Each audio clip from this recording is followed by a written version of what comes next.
All right, here's a quick run through on Galatians 4, 21 through 31. The question that the lesson is going to try and answer is, do you hear what the law is actually saying? And that's, in essence, the question that Paul puts forth to these Galatian believers who are being deceived by another gospel. Though they had received the gospel that was the true gospel and the only true gospel, they now were being deceived by the false teachers. And so Paul points out that they are actually not paying attention and listening to what the scriptures actually say about salvation and deliverance, and so I think it's kind of an ironic and a very helpful portion of scripture. Just a few things you're going to find in the lesson. You're going to find a few objectives, two objectives primarily. It is possible to hear, read, and memorize what the scripture says, but not to really understand what the scripture is saying. So even though you may know a lot of the Bible, you may have grown up around church, it is possible to be around it a lot, understand it intellectually, and yet not have a real understanding or maybe believing another gospel.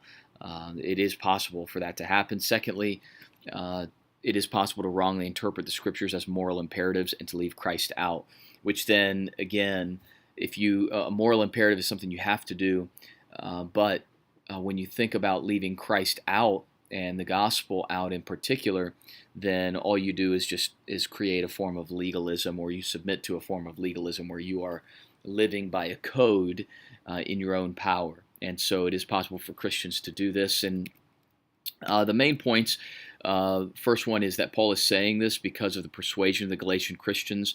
What he does is he gives an allegorical interpretation of a true historical places, Mount Sinai, and true historical people, Hagar and Sarah. And so make sure you read through the text and see what he does there. Under this, there are Galatian Christians who have become persuaded that they need to add Christian duty to Christ to gain and maintain acceptability with God. Okay, so the thought here is the teaching of circumcision that they were trying to add to Jesus. And a good quote here is, there are even professing Christians who turn the gospel into law. So it is possible to take something that is meant to be liberating and guide us in joyful fulfillment of the commandments of the Lord and turn that into something that's legalistic. Secondly, Paul is saying this because the Galatian Christians are showing an illogical desire to be under the law. And you're going to see where this leads to, how it is a self-defeating position.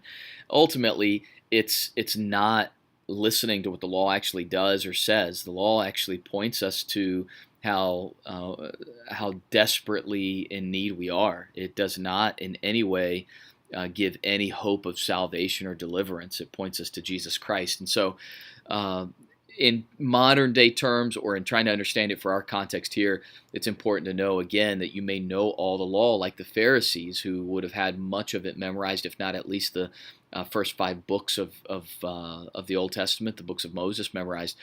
And yet, in knowing all that, they still became legalist, and they were ones who found their identity in being able to obey and trying to force others to obey the law. And so they missed the whole point of it, even though they knew it. Do you hear what the law is actually saying? The principle here is, it is possible to say or think that you are listening to the scriptures, but to actually be believing, feeling, behaving contrary to the scriptures.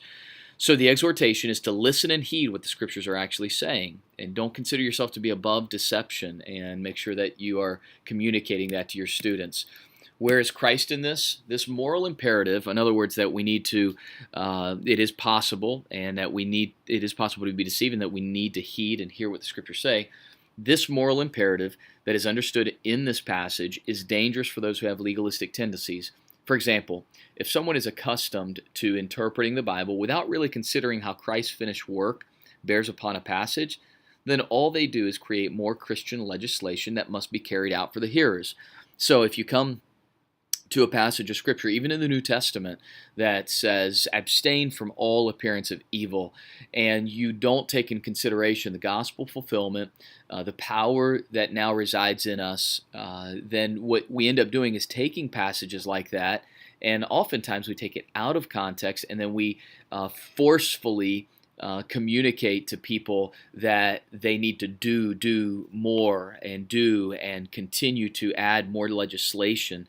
And unfortunately, what this does is it takes, number one, Christ out of the picture. It takes the Scripture out of the context oftentimes, and then it leaves people with a heavy burden to bear, and they place faith in their ability to obey and in their ability, and so their identity unfortunately becomes staked in their ability. So how they feel before God, how they think before God, the guilt and the shame they walk around with is all based on their ability to obey or not to obey.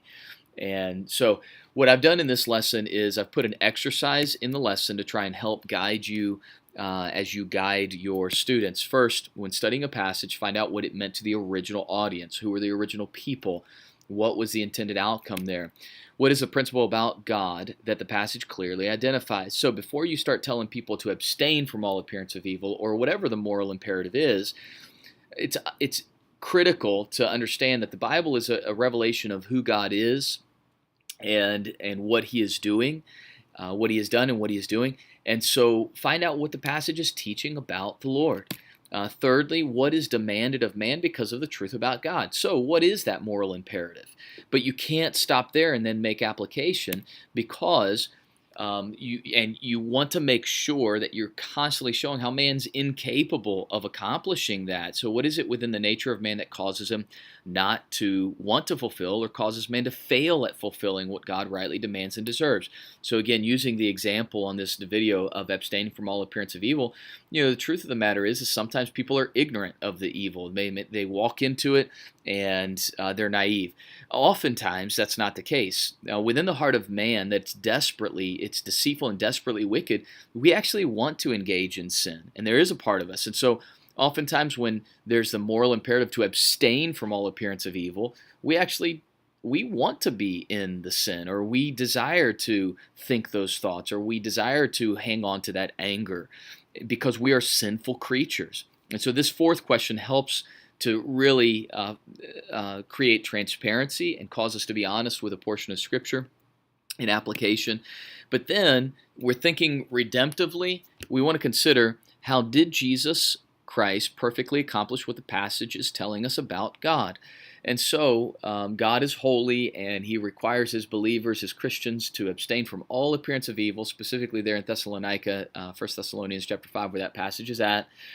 But how did Jesus, being that I'm evil and I oftentimes don't want to, or maybe I'm lazy, how did Jesus perfectly accomplish that? What's the passage telling us about God, and how did Christ? And you can look at the life of Christ and find multiple times where Jesus Christ Himself did abstain from the appearance of evil. One of the primary places we see this is in the wilderness temptation.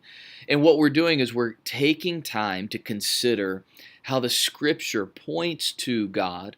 It is fulfilled in Jesus Christ, and we're removing this moral imperative, legalistic approach to the Scripture by making sure that we're considerate not only of God, but also of the sinful nature of man. But then, remember 3, Christ, the penal substitution, the one who did what we could not do. And then we're encouraged to place faith in what He's done. So, 6th question that I ask people in this exercise is, how through what Christ has done am I now able to accomplish what is demanded of me by the theological principle of the passage? And so now, because I have the very same Spirit of Jesus, because Christ has overcome sin, because He has overcome evil, how through Christ am I now able to confidently live out a life that abstains from the appearance of evil? And so there's more in your lesson that actually takes you through this particular passage on applying these principles in your study. Application. I put a particular application for a husband-wife relationship in this, and also for senior saints. You can take applications and make them for parents of small children. As long as you clearly understand the principle, you should be able to apply it for whatever age stage you are teaching, or the conglomerate. You have a group of a mixed group, varying ages and stages. You should be able to apply it. I just give you 2 examples with the husband-wife relationship and the senior saint, how you take this principle of making sure that we're not just listening and not really understanding the Scriptures, and how you apply it in those relationships. God bless.